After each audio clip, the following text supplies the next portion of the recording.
नमस्कार दोस्तों, आज हम गणित कक्षा 7वीं से संबंधित वीडियो लेकर आए हैं। 1.2 से संबंधित प्रश्नावली 1.2 से संबंधित वीडियो लेकर आए हैं। पहले हम कुछ नियम जान लेते हैं। जब हम किसी पूर्ण संख्या में शून्य को जोड़ते हैं तो हमें वही पूर्ण संख्या प्राप्त होती है। पूर्ण संख्याओं के लिए शून्य एक योज्य तत्समक है। तो जैसे कोई पूर्ण संख्या है, पूर्ण संख्या मान लेते हैं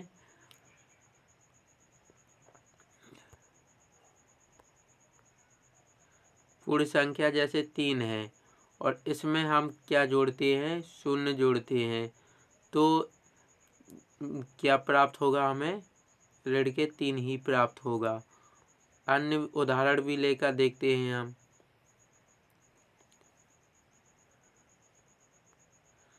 यहाँ पर हमने लिया 2 और 2 में हम क्या जोड़ते हैं, शून्य जोड़ते हैं, तो हमें क्या प्राप्त होता है, 2 ही प्राप्त होता है।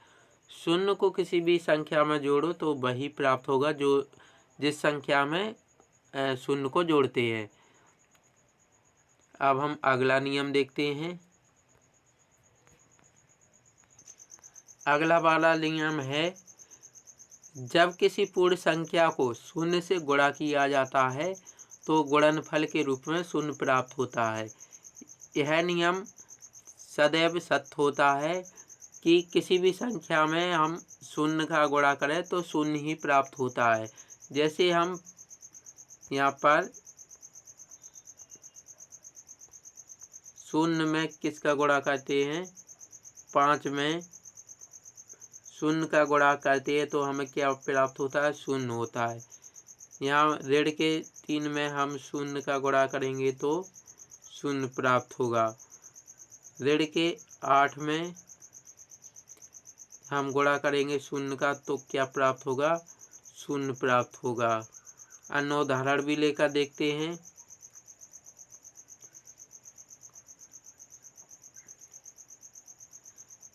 अन्य उदाहरण लेते हैं, जैसे हमने संख्या ली 181, इसमें हम गुणा करते हैं शून्य का तो क्या प्राप्त होता है, शून्य। कितनी भी बड़ी संख्या हो उसमें अगर शून्य का गुणा करेंगे तो हमेशा शून्य ही प्राप्त होगा। तो आपको यह नियम समझ में आया होगा कि किसी भी संख्या में अगर शून्य का गुणा करेंगे तो वह हमेशा शून्य हो जाती है। अब हम अगला नियम देखते हैं। अगला वाला नियम है, पूर्ण संख्याओं के लिए एक गुणनात्मक तत्समक है। मतलब किसी भी संख्या में एक का गुणा करें तो वही संख्या प्राप्त होगी। जैसे हमने संख्या ली 7 और 7 में 1 का गुणा करेंगे तो क्या प्राप्त होगा, 7। माइनस मतलब ऋण के 8 में अगर गुणा 1 का करेंगे तो क्या प्राप्त होगा, ऋण का 8 प्राप्त होगा। तो आपको यह समझ में आया होगा, पूर्ण संख्याओं के लिए एक गुणनात्मक तत्समक होता है। अब हम अगला नियम देखते हैं, फिर हम सवालों पर चलते हैं। पूर्णांकों के लिए शून्य योज्य तत्समक है। पूर्णांकों के लिए क्या होता है, शून्य योज्य तत्समक होता है, जबकि एक गुणनात्मक तत्समक होता है। जब किसी पूर्णांक ए को ऋण 1 से गुणा किया जाता है तो हमें उस पूर्णांक का योज्य प्रतिलोम प्राप्त होता है। प्रश्न आ जाता है कि योज्य प्रतिलोम किसे कहते हैं। तो जब किसी पूर्णांक को -1 से गुणा किया जाता है तो हमें उसका योज्य प्रतिलोम प्राप्त होता है। जैसे कोई संख्या है, जैसे कोई संख्या ली हमने, कोई संख्या ली हमने कितनी संख्या ली हमने, पहले हम संख्या लेते हैं, पहले धनात्मक संख्या लेते हैं 3 में गुणा करेंगे हम 1 का, ऋण 1 का, तो क्या होगा, ऋण के 3 प्राप्त होगा। तो यह क्या होगा, 3 का योज्य प्रतिलोम होगा। 3 का योज्य प्रतिलोम क्या होगा, ऋण के 3। इसी प्रकार अन्य उदाहरण भी लेकर देखते हैं हम।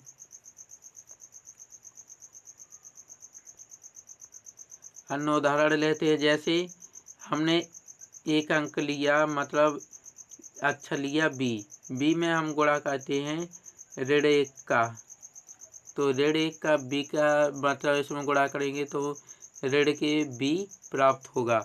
और यह बी का क्या है, योज्य प्रतिलोम।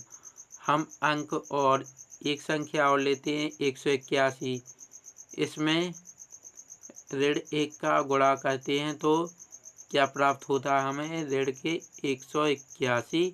यह 181 का योज्य प्रतिलोम है। और अब हम एक संख्या और लेते हैं, ऋणात्मक संख्या, उसका योज्य प्रतिलोम देखते हैं। जैसे हमने संख्या ली ऋण के 5 और इसमें हम ऋण 1 का गुणा करते हैं तो ऋण के 5 और 1 का गुणा होगा तो धन के 5 होंगे, प्राप्त होंगे। तो ऋण के 5 का योज्य प्रतिलोम क्या होगा, धन के 5। अब हम प्रश्नावली 1.3 पर चलते हैं और उनके सवालों को हल करते हैं। प्रश्नावली 1.2 के सवाल है यहाँ पर, निम्नलिखित गुणनफलों को ज्ञात कीजिए। यहाँ पर ए वाला सवाल है 3 गुणा ऋण के 1। तो हमने नियम में समझा था कि गुणा करना है तो 3 गुणा 1 का क्या होगा, इसमें 3 गुणा ऋण के 1। तो इससे कैसे प्राप्त करेंगे, 3 गुणा ऋण के 1 का गुणा करेंगे तो हमें क्या प्राप्त होगा, ऋण के 3। यह सवाल ए वाले का उत्तर है। फिर बी वाला हम बाद में देखेंगे, पहले इस तरफ के इस साइड के हल करेंगे जो यहाँ पर दिए हैं, फिर वो अगले पेज में उनको हल करेंगे। तो फिर सी वाला हल करते हैं।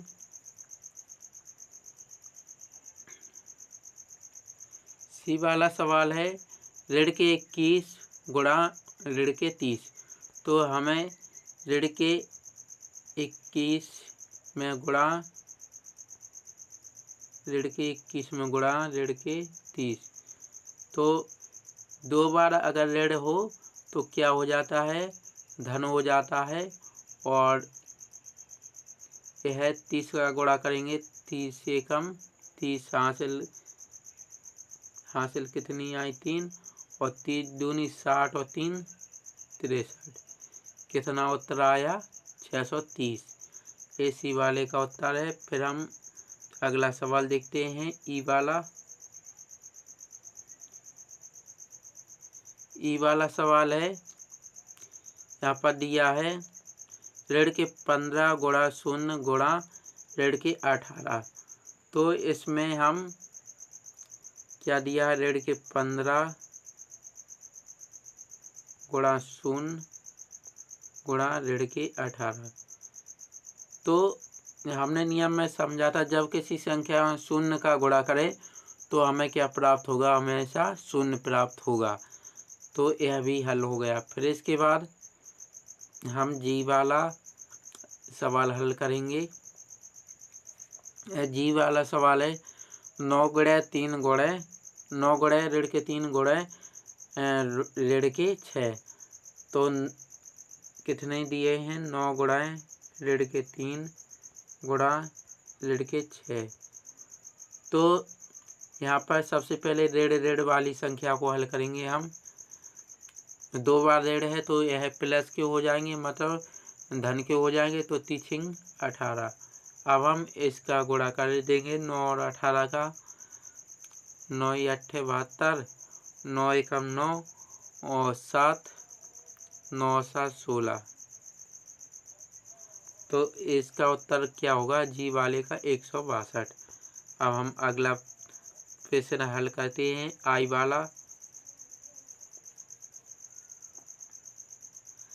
वाला प्रश्न है ऋण के 1 गुणा ऋण के 2 गुणा ऋण के 3 गुणा 4।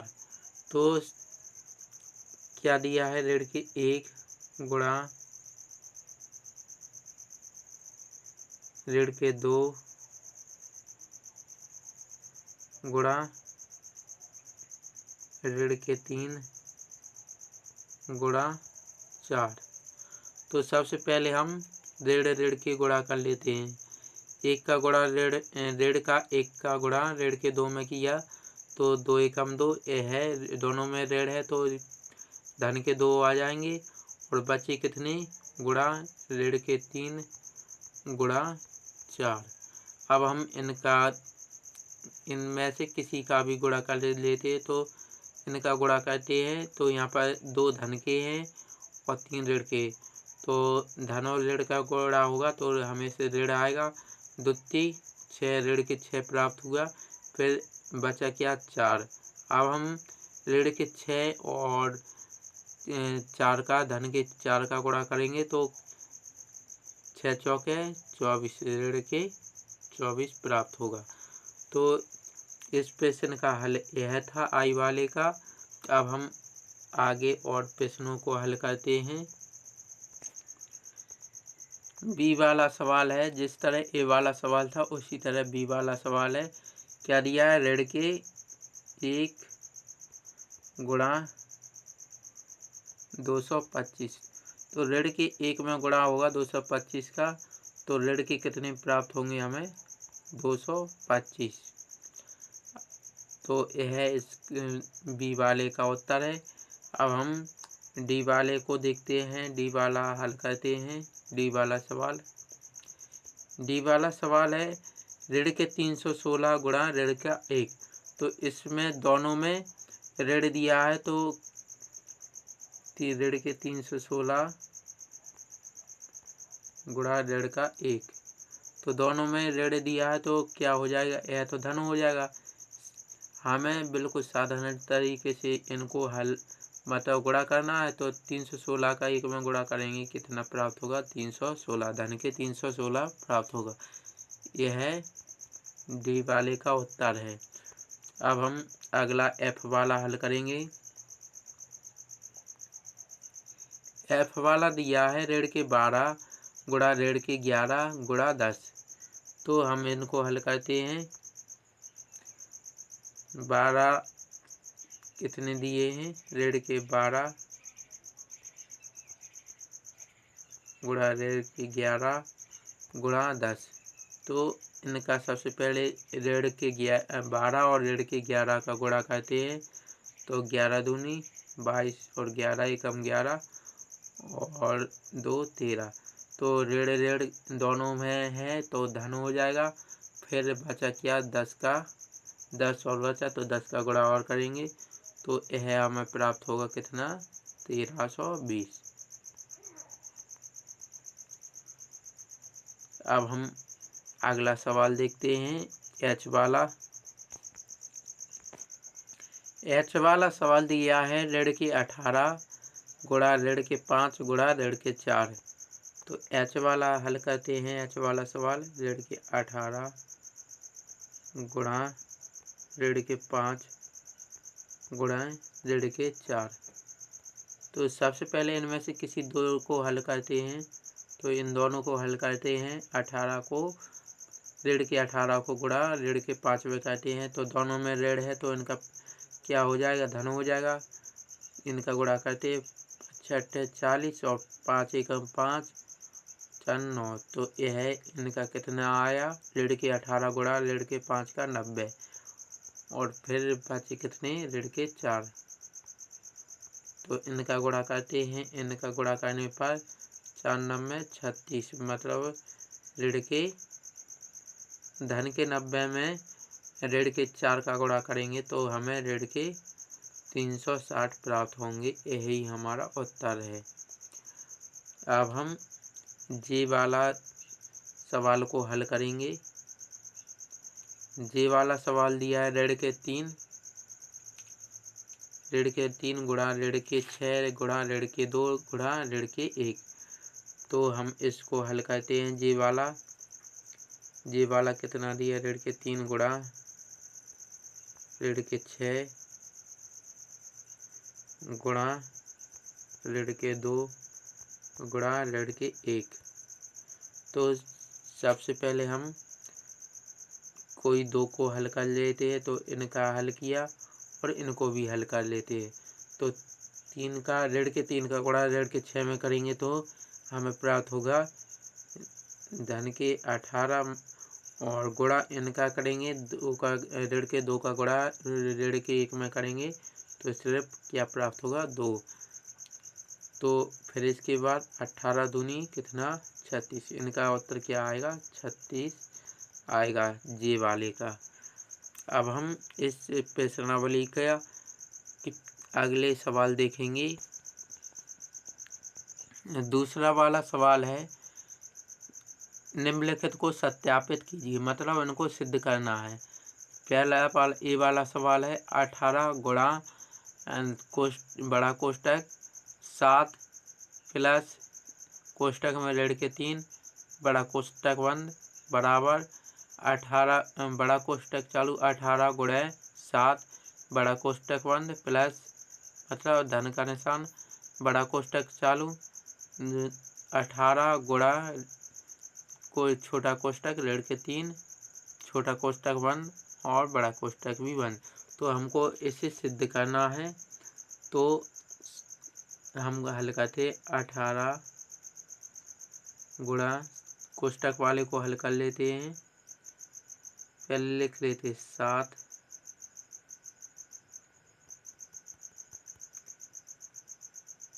इसको पहले हम नीचे लिख लेते हैं इस सवाल को, फिर हम रब कर लेंगे 18 गुणा बड़ा कोष्टक 7 प्लस ऋण के 3 बराबर बड़ा कोष्टक 18 गुणा 7 बड़ा कोष्टक बंद प्लस कितना दिया है 18 गुणा ऋण के 3 तो यह दिया है। तो इसको हम हल करते हैं आगे। तो बराबर कितना 18 का 18 गुणा इसको 7 के साथ रहेंगे, इस प्लस का अंदर गुणा होगा तो यह क्या होगा ऋण के 3 हो जाएगा बराबर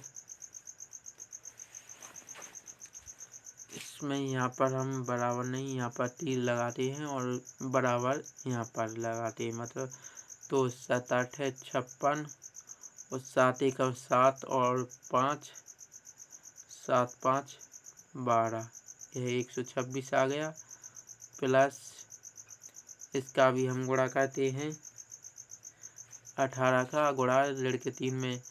तो यह ऋण के कितने प्राप्त होंगे ऋण के हमें 3 8 है 24 और 3 1 3 और 2 5 तो यह कितने हुए ऋण के 54 प्राप्त हुए। अब हम ऊपर लब कर देते हैं।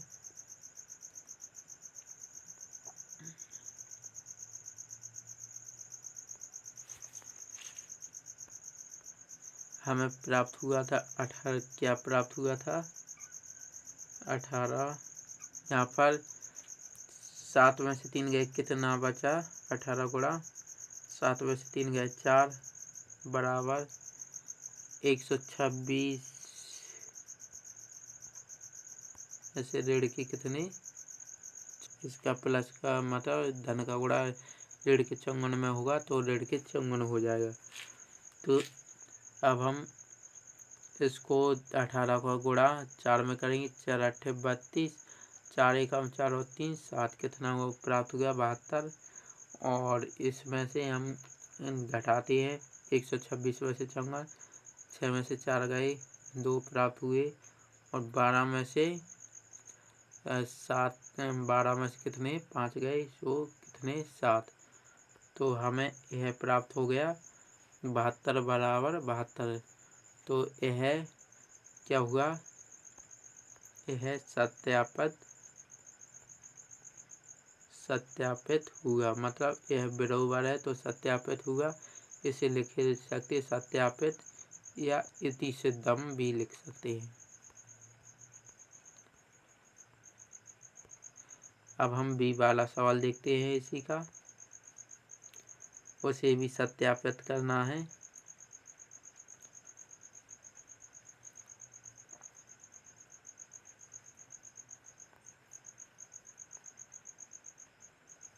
बी वाला सवाल दिया है, क्या दिया है? बी वाला सवाल दिया है ऋण के 21 गुणा बड़ा कोष्टक ऋण के 4 प्लस ऋण के 6 कोष्टक बंद बराबर ऋण के 21 गुणा ऋण के 21 गुणा ऋण के 4 कोष्टक बंद प्लस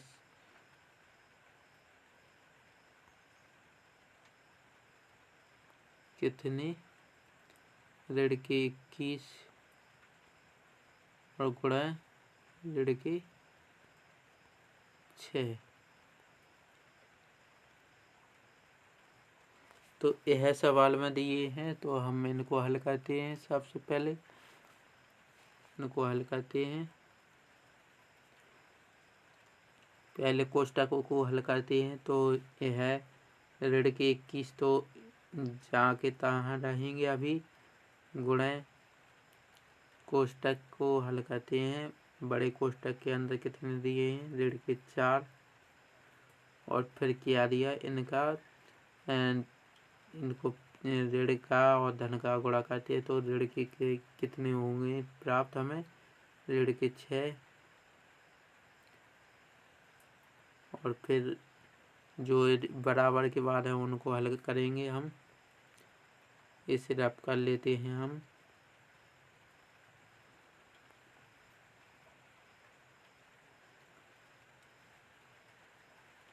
बराबर के बाद क्या दिया है? ऋण के 21 गुणा 4 ऋण के 4, तो इनको हल करते हैं। 21 का 4 में गुणा करते हैं, ऋण के 21 का गुणा ऋण के 4 में, तो यह धन के प्राप्त होंगे हमें 4 एकम 4 और 4 दूनी 8, तो हमें कितने प्राप्त हुए? 84 इतने के। और फिर हम इनको भी कर लेते हल, ऋण के 21 और ऋण के 6 को भी हल कर लेते हैं, इनका भी गुणा कर लेते हैं।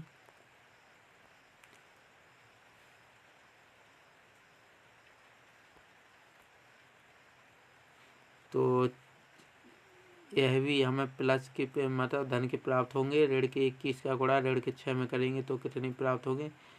6 एकम 6 और 6 दूनी 12, तो यह पे हमें प्राप्त हो गए हैं। अब हम इन्हें रफ कर लेते हैं, जो मतलब पहले लिखे थे हमने। फिर आगे हम सवाल को बढ़ाते हैं। आगे 21 ऋण के 21 गुणा को निशान। अब इनको हल करते हैं। ऋण के 4 और ऋण के 6 यह कितने हो जाएंगे हमारे?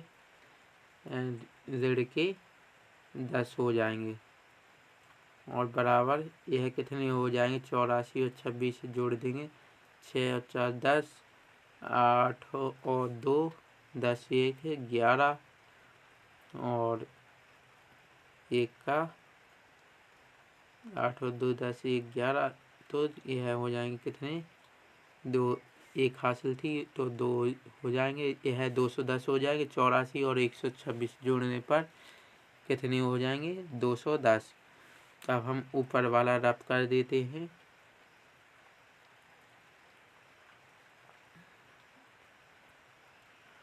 अब हम इनको हल करते हैं। 21 और ऋण के 21 और ऋण के 10 को गुणा करते हैं हम, तो यह कितने प्राप्त होंगे हमें? 210, और बराबर में कितने? 210। तो यह भी दोनों बराबर प्राप्त हो गए हैं, तो यह भी सत्यापित हुआ। अगर हमें दोनों तरफ तो बराबर प्राप्त नहीं होते तो यह सत्यापित नहीं होता। इसे सत्यापित हुआ या इति सिद्धम लिख सकते हैं। अब हम इस प्रश्नावली के और अगले प्रश्न देखते हैं। यहाँ पर तीसरा वाला प्रश्न दिया है। तीसरे वाले के दो प्रश्न दिए हैं, पहला और दूसरा। तो तीसरे वाले का पहला दिया है, किसी भी पूर्णांक a के लिए ऋण 1 गुणा a किसके समान है। तो पूर्णांक a के लिए ऋण 1 गुणा किसके समान है। तो यहाँ पर किसकी कमी पड़ रही है, ऋण 1 के। तो यह किसके समान है, ऋण 1 के समान है। और दूसरा वाला दिया है, यह मतलब कैसा है, बहुविकल्पीय है। तो इसका विकल्प चुनना है। वह पूर्णांक ज्ञात कीजिए जिसका ऋण 1 के साथ गुणनफल है। तो यहाँ पर ए दिया है ऋण के 22 और बी दिया है 37 और सी दिया है 0। तो इसका उत्तर क्या होगा, ऋण के 22, क्योंकि 22 गुणे ऋण के 1, यह हमें गुणा करने पर हमें क्या प्राप्त होगा, ऋण के 22। तो यह इनका उत्तर ए ऋण के 22 सही उत्तर है। अब हम इस प्रश्नावली के चौथा वाला प्रश्न देखेंगे। यहाँ पर चौथा वाला प्रश्न दिया है, ऋण 1 गुणा 5 से आरंभ करके विभिन्न गुणनफलों द्वारा कोई पैटर्न दर्शाते हुए ऋण 1 गुणा ऋण 1 बराबर 1 को निरूपित कीजिए। तो ऋण के 1 का गुणा हमें सबसे पहले 5 में करना है। तो हमें क्या प्राप्त होगा, ऋण के 5। फिर इसके बाद ऋण के 1 गुणा हमें क्या करना है, ऋण मतलब 4 से। तो हमें क्या प्राप्त होगा, ऋण के 4। फिर ऋण के 1 का गुणा हमें किस में करना है, 3 में करना है। तो हमें ऋण का 3, क्योंकि पैटर्न बनाना है हमें। और आगे हल करते इसी प्रकार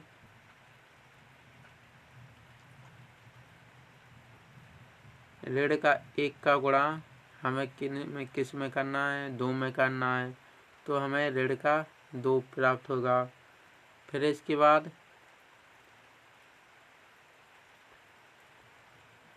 हमें ऋण का 1 का गुणा 1 में करना है। तो हमें क्या प्राप्त होगा, ऋण का 1। फिर और आगे अब हमें किस में करना है गुणा,